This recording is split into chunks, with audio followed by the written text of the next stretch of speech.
You're watching India Today, and Business Today's live and continuing coverage of the booster dose budget. I want to spend a moment talking about disinvestment because if you look at the government's track record so far, they've been missing their disinvestment targets in most years. In the last year, only 16% of the 2.1 lakh crore rupees, which was set as the disinvestment target, was realized. So far, 7% of the 1.75 lakh crore rupees has been realized, even though another 12,000 crore rupee disinvestment for Neelachal Ispat went through yesterday to Tata Steel Long. The critical question though now, Shankar, is will the government, on the back of what they've done with Air India, be able to push through on disinvestment and privatization with real purpose and energy, which would be the hope after Air India? Or do you think just the general lethargy that tends to cripple the system will hold things back, and we'll still see, as we have in years in the past, the realization of the disinvestment targets being much lesser than the ambitious targets that Nirmala Sitharaman before her Arun Jaitley laid out? But, the targets continue to be there, and one thing that is visible post the disinvestment of Air India is that it requires much more than an announcement. It required somebody to carry and champion the cause. A similar enthusiasm I don't see in the dilution of stakes in public sector banks, which has been announced. There are various numbers, 30%, 33%, 26%, whatever the dilution. The other part is, why should it take so long to value LIC? When the going was, in the markets were on the up, we should have had LIC positioned for the IPO. But a larger question, Rahul, is what is the role of public sector in an economy that has been opened up to the private sector? The cohabitation of public sector in domains open to the private sector leads to losses, and there are several examples of it. 20 years back, they blocked the disinvestment of Air India. They blocked and BPCL was called strategic. Now BPCL is on the block. The question that the Modi government has to answer is what it will own, what it will manage, and what it will sell. It has to figure out the role. And the second part is, as long as these ministries are under the administrative hold of politicians or are politically managed, this investment process will be slow. So the ideal situation is for India to create a Temasek like a holding company and park all the assets of the government in that and take economic calls rather than political calls. The important thing is... Let's on that note, take economic calls, not political calls. Big call to say that, because that is unlikely to happen. But Udayan, look at the markets. No one knows that better than you. Sensex up 683 points. Is that typical on budget day that we get a boost just ahead of the budget and then perhaps reality tends to sink in? Rajdeep, I would say this, that today maybe the market is excited about the budget, but the real driver of the budget right now is what is going on with global markets, with what's going on with interest rate hikes across the world. That is leading to an enormous amount of volatility. So once the dust settles after this evening, I think the market will go back to tracking global cues, because something very powerful is happening across the world in terms of inflation raising its ugly head and interest rates going up after a very, very long time. And that, I think, will be the dominant theme of 2022. The markets will swing to that tune rather than anything that Nirmala Sitharaman might do in the budget this time round. I hope she doesn't do anything which rocks India's boat, because we are in a nice place in terms of macro. But I don't think the market swings to the budget speed unless something transformative, which usually does not happen in the budgets in India, comes about. So I think markets are about global markets and interest rates and inflation, which are the key things that we need to focus on this year as well, because we are talking so much about what the finance minister can do. But I think an equally important thing is what the Reserve Bank of India will do this year, because we have got changes in monetary policy afoot after a long time. Mr. Garg, you want to respond to what was earlier said about disinvestment? You've been in government. The targets clearly of 2021 have not been met in 2022. Air India, successful disinvestment. But do you believe that political calls are taken rather than economic calls from your experience in government?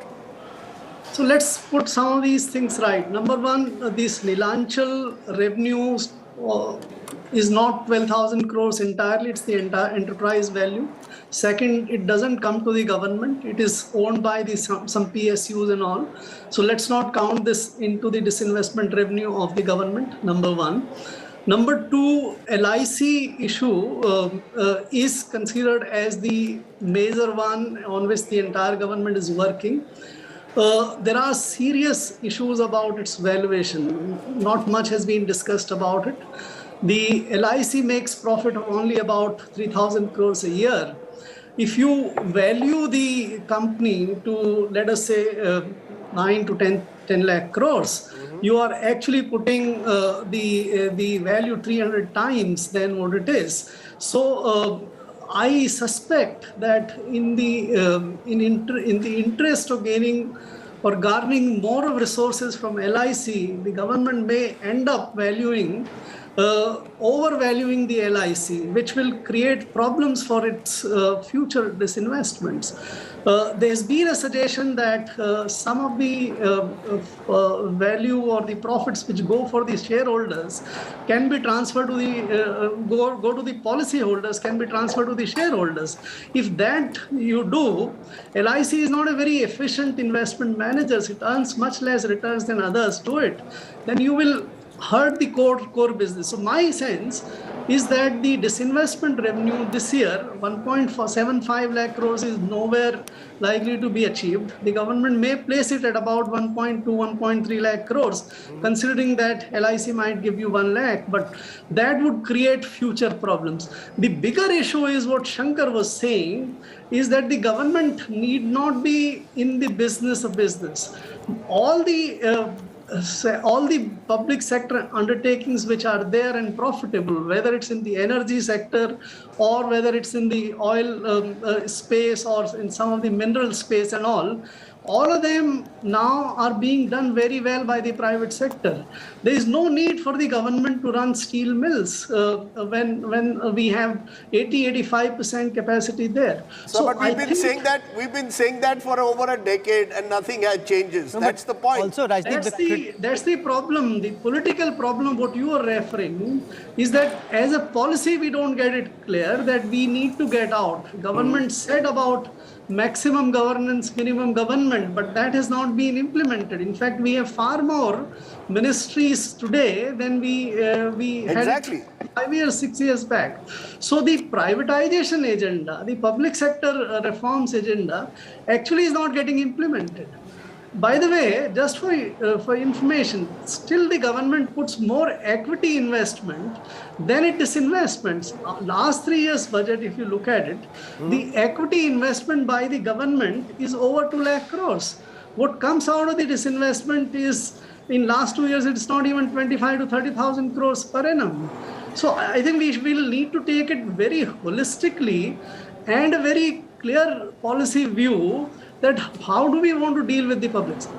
Okay. Will the government struggle with raising the right kind of valuation for some of these disinvestment prospects? Because remember, the last year was in several senses a brilliant year for the stock markets. That could have been ideal timing, but the government wasn't able to on account of the second wave and then Omicron push through as planned. I want to show you how foreign portfolio investment has been faring over the last few years and especially over just the last few months. And the question to you, Dayan, is whether it's a bit of a missed opportunity. When the government had the opportunity of easy availability of funds internationally, money coming into India, they could they have at that time, if it was, for example, one of the oil companies or LIC, raised more money through these disinvestment proceeds? And given that now the Fed Reserve, for example, will be raising interest rates, that would impact the availability of money globally. Would this then not be the ideal timing? Or does it even matter? Should the government be trying to time what might be the right time to come out with some of these, whether it's an IPO or a strategic disinvestment? You see what happened last year, Rahul. I mean, company after company in the digital technology space did its IPOs, raised billions of dollars. Some of them have fallen on the wayside or to the wayside since then. I mean, you've seen what has happened with Paytm, and now even Zomato is trading below its IPO price. this has also soured the pitch for the IPO market. This is not the ideal time for LIC to be doing an IPO, least at all at the kind of valuations Mr. Garg was just alluding to. I don't think it will fly that easily. And things are complicated by what you just mentioned about global markets. We have volatility this year. So I don't think FY22 or 2022 will be an ideal year for the government to go out and pitch inefficient enterprises in the market and get top dollar valuation. So if they miss the boat in 2021, I very much fear that the going will be quite tough in 2022 as well. And as Mr. Garg correctly points out, much of those eggs are in the LIC basket, because if LIC does not go through at a good valuation, we are not getting anywhere close to 1.5 or 2 lakh crores in 2022 either. But this is the problem for the government. You're talking about creating fiscal space. I mean, yesterday there was a lot of talk about it. But this year, if we don't get, say, 1.5 lakh crores on divestment, close to 1.5 lakh crores from the asset monetization plan, and maybe another 50,000 odd crores from 5G spectrum, on which the government needs to come down from its high horse and think about fair pricing. If the three don't happen, then you cannot create that 3 to 4 lakh crores of additional fiscal space, which we need to invest in capex and in relief, in revenue expenditure as well, in programs like NREGA.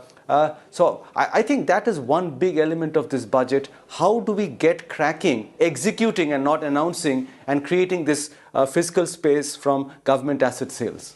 One of the fears the economic survey talks about is importing inflation from abroad.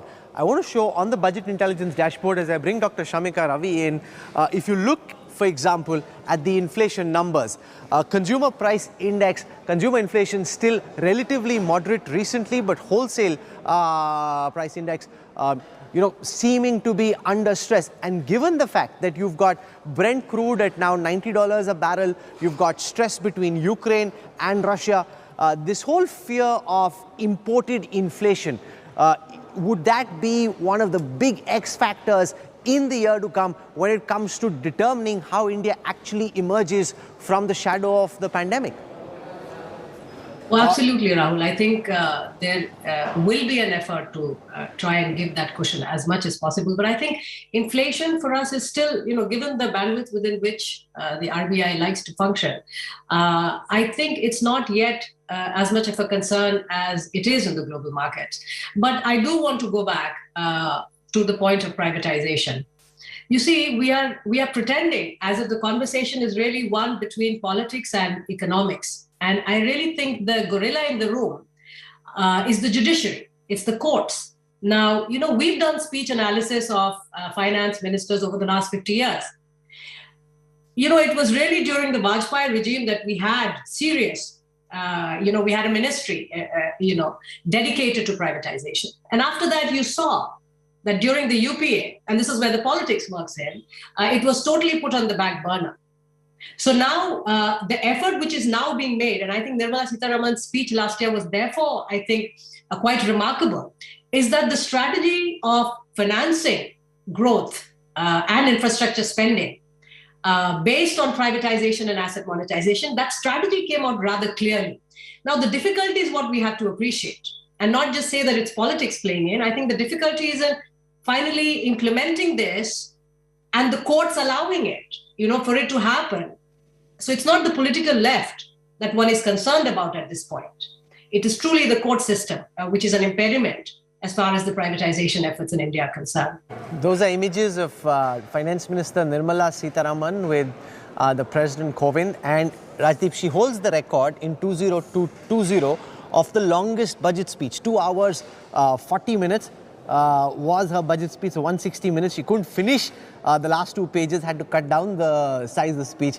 So hopefully this time, a shorter, more crisper speech than that. That's right. I mean, unfortunately in India, you would expect budget speeches to become shorter rather than longer over the years. A lot of the taxation, for example, has been pulled out with GST having its own mechanism in place. And you would think that in the times in which we live, people would have shorter, crisper speeches. But obviously, Indians love everything elongated, whether it's a 5-day test match or a long budget speech. I thought we were in the T20 era. And I sometimes wonder why that happens. You know, Subhash Garg, you worked with finance ministers as former finance secretary. What is the temptation to have a long speech? Isn't it better to find a way in the times in which we live to have shorter budget speeches, which in a sense is an income expenditure statement, and you then put 4 or 5 key points? Why do you think there's this temptation to go on for a 2-hour plus speech in the times in which we live? I think this is quite simple. Budget speech basically has 3 kinds of things. One, it talks about the fiscal programs and measures. Second, it talks about the economic policies and all. But the third thing, which has increasingly grown over the years, is you present a report. You want to reach out to all the constituencies in the world, whether it's the farmers, whether it's the MSMEs, workers, youth, whatever you name, you have to reach. And then you describe in the budget speech a lot of things, what you have done to serve their interest or to reach out to them. In fact, 40 to 45% of the budget speech today is literally made of, which is not what is being announced or what is being done or what is being proposed. It is basically what has been done, which actually should have been somewhere else or not being there. So if you cut down this temptation or the compulsion to sort of sing your song about what you have done, your budget speech can definitely come to 1 hour. Okay, let's spend a moment talking about employment and unemployment. On the Budget Intelligence Dashboard, I'll show you first what the current employment numbers, and these are from the Center for Monitoring of the Indian Economy. I'll show you monthly unemployment numbers first, which have been, and this doesn't account for the full unemployment picture. This only looks at the organized sector, but at about 7.9% in December 21, according to the CMIE. If you look at the annual figures, again, employment at about 7.5%, of course, because of the pandemic, it shot up. But has the situation recovered adequately after the pandemic? That's the critical question. And remember, in his 2019 budget speech, Arun Jaitley at that time had said that, you know, there is no shortage of jobs, because if there was shortage of jobs, there'd be riots, and you'd see the riots play themselves out. And are you seeing any riots anyway? He asked this in Parliament while he was making that speech. And Udayan, we've seen now, whether it is in Prayagraj in Uttar Pradesh, whether it is in Gaya in Bihar, unemployment riots being described by some pundits as India's first unemployment riots, where you had 1.25 crore people asking for just about 25,000 odd jobs. That huge desire for jobs versus the inability of the government sector and the private sector to take care of the rising aspirations of these youngsters who are desperate in these pandemic-stricken times to find employment. How should Finance Minister Sitharaman be dealing with that challenge? You know, the 7.9% number that he spoke about, Rahul, in unemployment is just the tip of the iceberg. It's, as you said, what is measured in organized data. There is other CMI data which talks about the number of people who are eligible for jobs, who are seeking jobs in large states like UP, Uttarakhand, Punjab, Goa even. You know, the number is like 30%, 33% of eligible people seeking jobs actually able to find a job. So 1 in 3 people can go out and find a job. That's the extent of the unemployment or the lack of jobs problem in India. But not just unemployment. You know, even if you want a job, you don't have a job. But India has never been a big jobs economy. I want to flag another issue, which is that the issue of small entrepreneurs and self-employed people. Because as I was telling you yesterday, there are 7 crore SMEs in India. Even if you assume that each of them employ 3 people, you're talking about 20 crore people. That segment has been hit so badly because these are the people who basically set up small shops, small hotels, small chai shops, if you will, and keep the wheels of the economy going because they don't have enough jobs. And all the packages which have happened during the COVID time has not addressed this problem adequately. So I think this is one segment which needs a lot of attention in this budget, though it will incite groans from Dalal Street to hear about small entrepreneurs, etc., because they are not listed. But I want to ask Mr. Garg about this. Mr. Garg, what is the way out of this problem? Because, you know, this SME issue is not getting addressed properly. I mean, they're doing fund of funds for MSMEs, etc. during the COVID time. But I don't think that is the answer to this problem, is it? Very well. The fund of fund, that 10,000 crores which was announced in May 2020 has not taken off at all. And that when the basic SME funds in the country are not even 1,200 crores, how can a fund of fund make the investments commitment of 10,000 crores? That was literally, I think, for the sake of increasing numbers. The real problem to my mind in reaching out to the SMEs is that we have close to about 8 crores of these small businesses. 90% of them are single account, on account kind of thing, where either the guy works or he employs 1 or 2 laborers at best. Now, there is no way to reach out to these people in the country. We have not created any sort of database or any system. We incorporate, we register, we have a full-fledged companies affairs department to deal with about 12 to 13 lakh companies. But we have no system to deal with these 8 crores unincorporated enterprises. So unless you know how, or you have the system to reach out to them, we end up at the every time to deal with about these 45 odd lakh larger SMEs, which avail from the banks, the finance, and that entire scheme of the emergency credit guarantee scheme was also meant for only these kind of SMEs and not for others. So I think we will need to create fundamental structures, institutional mechanisms to be able to reach out and help. The other problem which I think we have had in our country is that we have been sort of averse to equity infusion. We have been basically loans and the debt kind of. We have created a number of companies, institutions to provide debts, but hardly any. These small businesses need some equity support, some grant support to build their working capital and others. They don't have the means. I would just point out even that one scheme for the small vendors, if you would recall, which was created that during the pandemic relief packages, stimulus packages, it said that we'll provide 10,000 rupees of loan to these vendors who had lost their businesses, working capital during the lockdown. Okay. But we still wanted to them. So but we couldn't provide them because this is very difficult to reach out to them and then to provide loans to them. No, sure. And the whole challenge of the urban dispossessed, at least in rural India, you have schemes like Manrega. The government is able to provide employment and monetary support to those who are in need. But in the urban sectors, and that came out strong during the pandemic and the lockdowns, the inability even to have, Rajdeep, a basic log of who all needs the support, how to transfer that support. Those are issues the government has been looking at. We'll see if the Finance Minister has any announcements on that score. We'll slip into a quick break. You're watching live and continuing coverage of the booster shot budget. Rajdeep Udayan and I will return on the other side of a very quick break. Stay with us.